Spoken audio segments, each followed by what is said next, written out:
Hey everybody, it's January. And in the Unitarian Universalist world, for me, January is all about our second principle, which says in grown-up language that we affirm and promote justice, equity, and compassion in human relations. That's a lot of words. The kids' version of it is that we are fair and kind in all we do. But I think it's more than that. And I think the adult, the grown-up version of the principle is worth understanding. So we're going to look at all the words a little more closely, look at definitions. And I want you to, as we go through them, I want you to kind of weigh the definitions that we talk about and what they mean to you. And if there's somebody that, if you don't understand a word because we're on video, you might have to go find somebody in the house to help talk about what these words mean.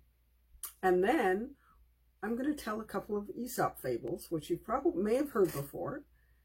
And then we're going to talk about how this principle is reflected in those stories and how you can find these principles reflected in your life, how you live it, how it's lived around you, and where maybe it's not being reflected and it should be. So the first word is justice. And the definitions I've looked around and found that I like for it are, first one, justice is what is fair and right. Or justice is the giving and receiving of reward or punishment that is deserved or earned.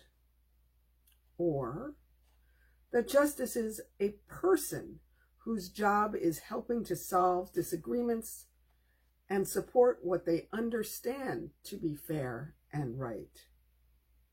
So those are three different possible ways to look at the word justice. Two of them, well, the first one is just a statement. Justice is what is fair and right. The other one is a statement about action related to justice, the giving and receiving of reward or punishment. So doling out justice is the action of receiving, right, or having received justice. The receiving or reward of punishment that is deserved or earned. And the last one is a person, a justice. A justice, like on the Supreme Court or judges. A justice is a person whose job is helping to solve disagreements and support what they understand to be fair and right. And sometimes that means some interpretation. Okay, so the next word is equity. Equity is a situation when everyone is treated fairly and equally. So there is equity in a situation, right? A situation where everyone is treated fairly and equally. Or equity is in the law.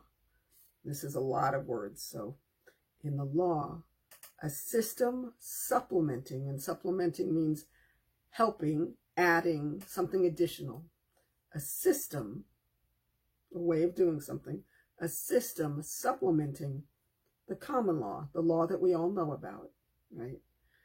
And serving to allow flexibility. And flexibility means that things can change here and there.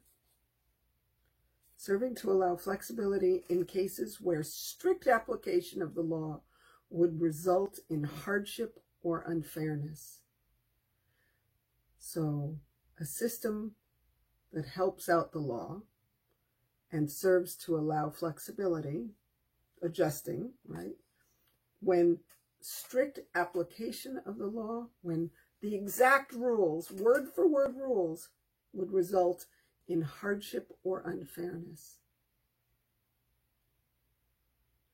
Where the exact rules, exactly doled out, exactly the way they're worded, would result in hardship, something that makes life harder for the person than solves the person, or would be unfair.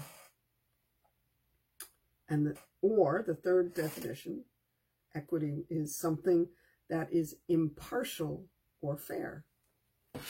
And impartial means that it is something that the person or the way something happens without it being because there's bias. And let me tell you what bias is. Bias might be that I decide that Joey can have an extra piece of cake because Joey's my best friend.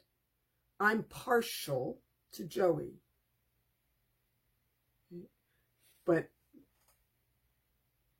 Molly may not be my best friend, so Molly can't have another piece of cake. That would be being partial in making a decision. But something that is impartial and fair, that shows equity, would be, I have extra cake. Molly and Joey can each have an extra piece, some of this extra cake if they would like, even though they're not both my best friends, just because there's extra cake and I'd like to share extra cake. Does that make sense? If it doesn't, let me know. We need to, I know that this is a video, but you can send me an email or send me a text and we can try and sort out what doesn't make sense. That helps me a lot. All right. Now, the next word is compassion. Compassion is a feeling of wanting to help someone who is sick or hungry, in trouble, etc. Or compassion is a feeling of sharing someone else's suffering that leads to a desire to help. And I didn't read that exactly right, so I'll say it again. A feeling of sharing another's suffering that leads to a desire to help. And the third one is a feeling of sympathy for people who are suffering. So all of these sound to me very similar, sort of. Let's talk about what suffering means.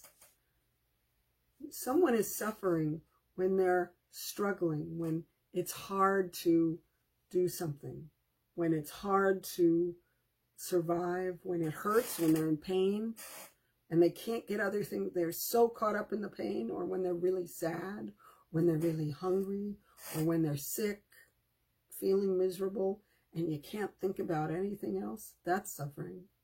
Suffering, by the way, is also sometimes when the only thing you can think of is something good, when really the only thing you want is chocolate cake. I know I use cake a lot. There might be a reason for that. I like chocolate cake. Well, I like chocolate brownies. Do you like? Okay, anyway. So a feeling of wanting to help someone who's sick or hungry or in trouble, wanting to help them, is feeling compassion. Or a feeling of sharing another's suffering that leads to a desire to help is sharing in the feeling that they're going through. So let's say, I'm going to use a funny one. Have you ever been on a long car ride with your family and needed to go to the bathroom really bad and you couldn't stop, or there was no gas station or nowhere you could stop to go to the bathroom? That feels really bad. I know what that feels like. I can imagine what it feels like for you. I have compassion for you when you're in the car dealing with that, even if I'm not feeling it right now, because I have felt it. And so I know how unpleasant that is. That's compassion. That's a feeling of sharing another's suffering, and it makes me want to help. It makes me, if I were the driver of the car, want to find a bathroom for you really fast. Got it? Okay. All right. And the last one, the third definition, is a feeling of sympathy for people who are suffering. That I just want to help. I may not know what it's like, but I know that you're suffering. So if I know you're sick, I don't know exactly how you're sick, or if you stubbed your toe, I don't know exactly the pain you're feeling from stubbing your toe, but I know that you're not happy, and because you're not happy, I want to help you. That's compassion.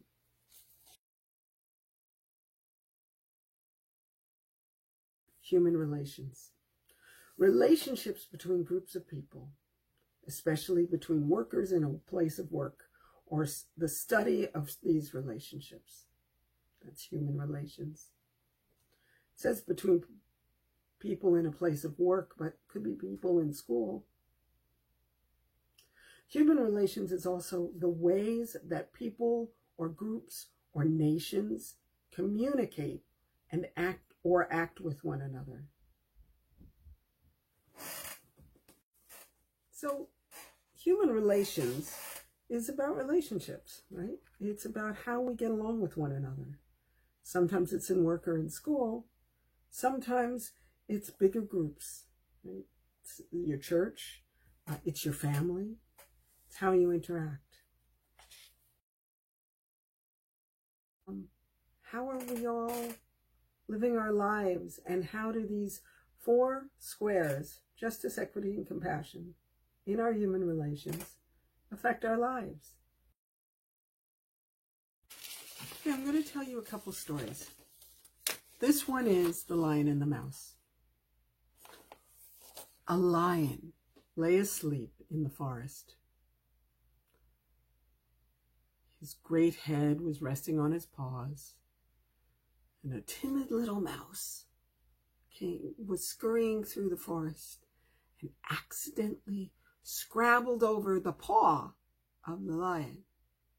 And the lion was lying there like this. And in his sleep, he felt it, and he reached out and he went, boom! And he grabbed the mouse under his big paw. "Spare me," begged the mouse. "Please let me go. Someday I can surely repay the favor to you." The lion was really kind of amused at this. I mean, this big lion could eat the mouse in less than a gulp. How could this little thing ever do something good for this lion? But he was a generous lion, and finally just let the mouse go. Several days later, the lion was walking through the forest, and he got caught in a net, a trap, by a hunter. And the net suddenly came up and grabbed him, and he was stuck and struggling, and he couldn't get out of the net. And the harder he clawed at it, the tighter the net got around him. And the mouse suddenly was in the space and saw what was going on with the lion. He said, "Mr. Lion, please, please, I can help you." And the lion said, "What can you possibly do? All this net has me in its grasp." And the mouse said, "Hold still, hold still." And the mouse jumped up on the ropes and started gnawing through them, which is what mice do. They have these wonderful teeth that are good at chewing away and biting and tearing at fabric. Have you ever seen that? And slowly but surely, he broke through the pieces of rope, and they suddenly split open, and the lion was able to get out of the net. Well, the mouse laughed. "You laughed at me too when I said I would repay you." Now you see that even a mouse can help a lion, especially when we know what it is to be trapped like you. So that's the story of the lion and the mouse. Now I'm going to tell you the story of the worker bee, the drones, and the wasp. One day, some worker bees had made a big honeycomb. Now we know that it takes time, right? But let's just go with the story the way it is. These bees had made this big honeycomb in the hollow of a tree. And they had stopped making their comb and settled nearby to rest. And then these drone bees flew by, and they said, "Well, hey, we made that honeycomb. It belongs to us." Now, that's not true. The drones were insisting it was theirs, but the honeybees won. They knew what they had just done. But the drone said, nope, nope, nope, it's ours. And they said, no, you did not make that honeycomb. You are drones. That's not what you do. You know very well that we made it. And the drones insisted. They said, the whole honeycomb belongs to us. We're going to have it. So the worker bees said, let us together see what the wasp has to say about this. Apparently in this town, the wasp was in charge of all the bee-type creatures. So the worker bees and the drones flew to a big swarm to the wasp's nest, where the wasp sat upon a throne. All of them talked at once, saying how the honeycomb was theirs, and there was a lot of buzzing and commotion.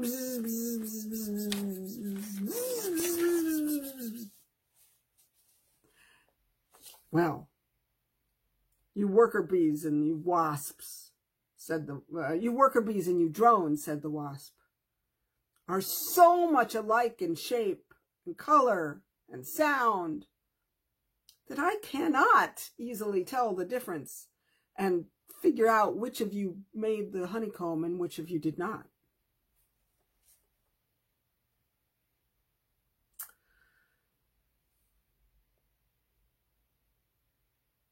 But I think the matter can be figured out. Each group of you, the workers and the drones, must go to a hive in which there is no honey and build up a new honeycomb.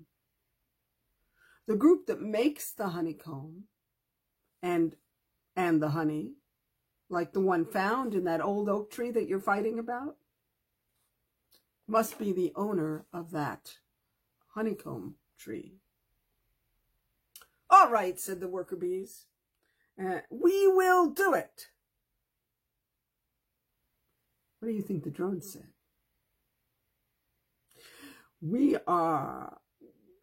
We still have nothing to do. We will have nothing to do with such a plan, said the worker drones. Said the drone bees. Because, of course, they couldn't.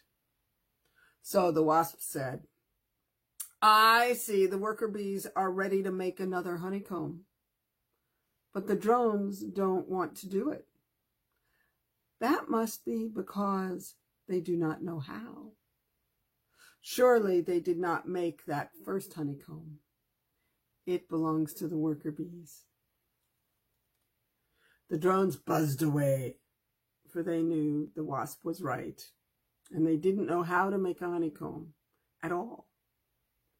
And the worker bees happily flew back to their own oak tree. If you think about those two stories, where in them can you find justice, equity, compassion? Is there one in one story and one in the other? Where was it applied? Where did it need to be applied? Was there compassion shown by anyone in any of the stories? Maybe by the wasp? Maybe by the lion? Was there compassion shown by the mouse? Was there justice? Was there equity? So now, in your own life, I'm going to challenge you to look for where you see justice, equity, and compassion being acted out, lived. And I'm going to challenge you to see where it needs to be lived and maybe isn't being lived.